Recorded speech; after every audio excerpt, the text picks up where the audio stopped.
Entrevista Venevisión. Líder en opinión. Por tu canal independiente, Venevisión. Bueno, ya estamos con el diputado Julio Chávez, miembro del Partido Socialista Unido de Venezuela, para ir al balance que cada venezolano, cada habitante de este país, cada ciudadano está haciendo hoy, una vez conocida la memoria y cuenta del presidente Nicolás Maduro. En contrario a lo que dicen algunos sectores, ¿usted considera que tuvo sustancia, que tuvo sentido, que se dijo todo lo que usted podía esperar en materia de economía, política y lo social? Bueno, un gran saludo a todo el pueblo venezolano, ¿no? De verdad que nosotros el día de ayer particularmente pues esperamos que el presidente diera una locución en función de reconocer, digamos, la situación en la cual estamos y cuáles son las vías y los caminos para avanzar, ¿no?, en esta transición. Y creo que el presidente demostró mucha confianza ayer al transmitir este mensaje al país. Creo que es importante, Eduardo, como parte del balance del 2014, lo que hizo el presidente cuando comenzó, bueno, toda esa situación que se presentó cuando se convocó al diálogo, ¿no?, al sector empresarial, a la oposición venezolana. Ellos pusieron unas condiciones para ir a ese diálogo. Bueno, querían que fuera una cadena, se les dio una cadena. Querían que hablaran todos, bueno, que hablaron todos. La presencia de UNASUR en un momento determinado, aquí estuvieron la comisión especial que designó la UNASUR, de modo que en todo eso se le cumplió a la oposición venezolana para que realmente se instalase una mesa y un espacio para discutir estos temas del país. Pero fíjate cómo respondieron ellos, lo decía el presidente ayer, respondieron no fue precisamente con un compromiso y una vocación democrática, sino que una respuesta violenta que trajo como consecuencia lo que todo el país conoce y repudia, de esos 43 venezolanos y venezolanas que murieron, digamos, en esa convocatoria que hizo un sector de la oposición, y darle con esto pues una patada a la mesa del diálogo. Y creemos entonces que es importante que el pueblo estas cosas la conozca. Ahora, lo otro, Eduardo, nosotros esperábamos que cualquier, digamos, decisión en materia económica no comprometiese la inversión social. Y el presidente ayer, lo primero que hizo, ¿verdad?, en la primera parte de la exposición, es precisamente decirle al pueblo venezolano, hablarle de cómo fue el comportamiento y cómo se han venido consolidando logros importantes en el tema, por ejemplo, del índice de desarrollo humano, cómo, ¿verdad?, a lo largo de este tiempo, Eduardo, a partir, ¿no?, de, digamos, esa política de inclusión social, se han venido logrando, digamos, importantes objetivos en función del índice de desarrollo humano. Ha bajado el coeficiente de desigualdad, inclusive en el 2014, que en el año, a pesar de que hubo un decrecimiento de la economía de 2.8% del Producto Interno Bruto, sin embargo, Eduardo, tú observas, ¿no?, que la tasa de desocupación, a diferencia del comportamiento de otras economías, se ubicaba en 5.5%, ¿no?, con una inflación relativamente alta, pero no obstante el presidente habló y ensanchó inclusive la política social para atender entonces a más de 500.000 familias este año por vía de un programa importante como son los Hogares de la Patria, para llegarles a esas zonas donde aún no hemos logrado llegar en función de abatir, ¿no?, los niveles de pobreza que han venido descendiendo a partir de la aplicación de estas políticas. Entonces vemos cómo, Eduardo, el presidente de la República,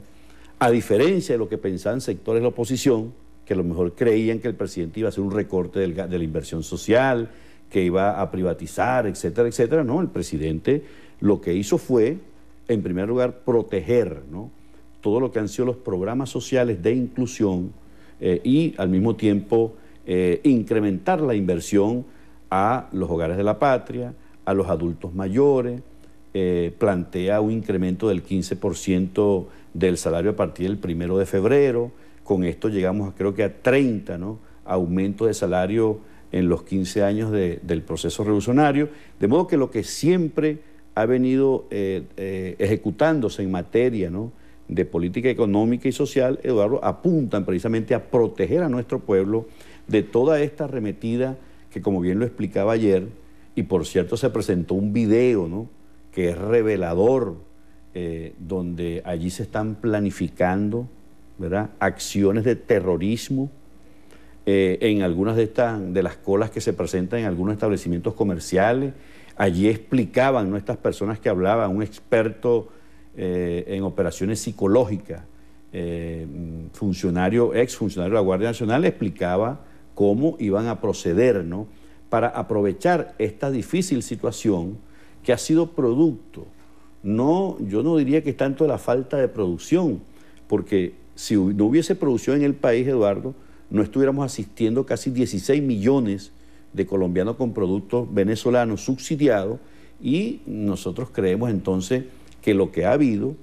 alineado a una estrategia diseñada en la Embajada Norteamericana de hacer colapsar, de hacer chirriar la economía como lo plantearon en Chile en los tiempos de Salvador Allende, lo que han hecho aquí en el país es precisamente, una vez que el gobierno les ha entregado la divisa, el presidente ayer demostró también que se le había entregado una cantidad importante de divisa para que todos aquellos que produzcan pañales, el papel higiénico, los productos que le hacen falta a la gente hoy en día, ¿verdad?, no es porque el gobierno no está otorgando la divisa, Eduardo, y no está estableciendo reglas claras y no está convocando al diálogo, sino que realmente allí hay una actitud y una posición política de algunos empresarios de acaparar, de especular y por supuesto seguir de alguna manera pues atacando la economía, desangrando la economía a través de estos mecanismos. Diputado, en función de su explicación, en este momento cuando luce tan necesario, tan importante para todo el país, independientemente de las ideologías, creer, confiar, ya incluso en el discurso del presidente Maduro y de los afectos a este proyecto, ayer lo decía en esta misma silla el vicepresidente de la Comisión de Finanzas, Jesús Faría, se acepta que estamos en tiempos muy difíciles, que este año va a ser muy difícil. Entonces, explíquele a la gente cuáles son las razones para confiar en que esta apretada de cinturón a la que nos convoca el gobierno merece la confianza de los venezolanos, en el sentido de que se van a aplicar los correctivos que haya que aplicar. Por ejemplo, usted ha tocado un tema, se han entregado los dólares. Bueno, se vuelve a hablar ayer en el discurso del presidente Maduro que va a haber más controles, fiscalización, controles. En una agenda, por supuesto, se plantea el futuro, aspiraciones, logros, pero también se deben ir anotando resultados. Claro. Cuando las cosas están más difíciles económicamente, hay que tener más control, hay que ser más acucioso en la revisión y corrección de las cosas. Dígale al país qué se va a hacer ahora distinto o de manera más eficiente para que todos sintamos que con los sacrificios que haya que hacer iremos avanzando por el mejor camino posible. Más allá de toda la argumentación que usted ha expuesto,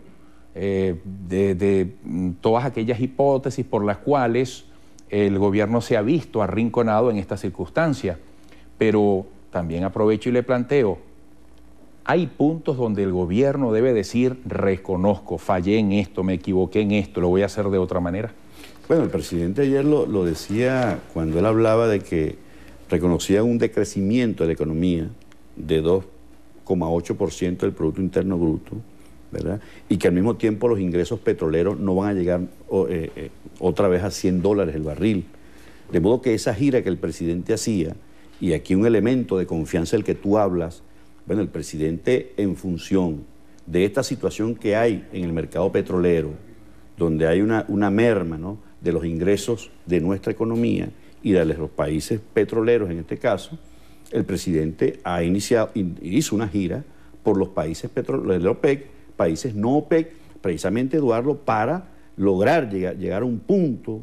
de acuerdo con estos países, independientemente de las ideologías, como tú dices, de, digamos, el credo religioso, del sistema político, pero de lo que se trata es precisamente de transmitirle a nuestro pueblo de que hay que hacer todos estos esfuerzos, conversar con todos, dialogar con todos los países para que podamos llegar, digamos, a un precio que, si bien no llegará a $100, como decía el presidente de la República, pudiéramos tener entonces un ingreso promedio por encima de lo que se estableció en el presupuesto del año 2015. Ese es un elemento de confianza importante. Lo otro, Eduardo, Bueno, el reconocimiento también de que estos mecanismos fueron perforados por la corrupción, de que hay que optimizar. Yo le comentaba ayer al ministro Marcos Torres, ¿no?, que es importante que se afinen los mecanismos de control, de que realmente se gobierne la economía. No le podemos dejar a merced del capital o la mano invisible del mercado, Eduardo, a que resuelva una situación que realmente esa visión, ese modelo que defiende la oposición venezolana fracasó. Entonces no podemos dejar a libre albedrío, como decimos allá en Lara, ¿no? No podemos dejar a Chivo a cuidar jardín, sino que realmente aquí el gobierno debe gobernar la economía, afinar esos mecanismos de control, por supuesto mantener un dólar a 6.30 para educación, para salud, Eduardo, y que entonces se activen todos estos mecanismos. Ya ese dólar especulativo, bueno, estará más sometido a el tema de las bolsas y a la subasta y a todo este proceso que indudablemente va a contribuir en atacar, digamos, ese dólar especulativo que tanto daño le ha hecho a la economía del país. Bueno, diputado, gracias por esta visita, mucho éxito. Hasta pronto. Gracias, Eduardo. Julio Chávez, diputado ante la Asamblea Nacional por el Partido Socialista Unido de Venezuela.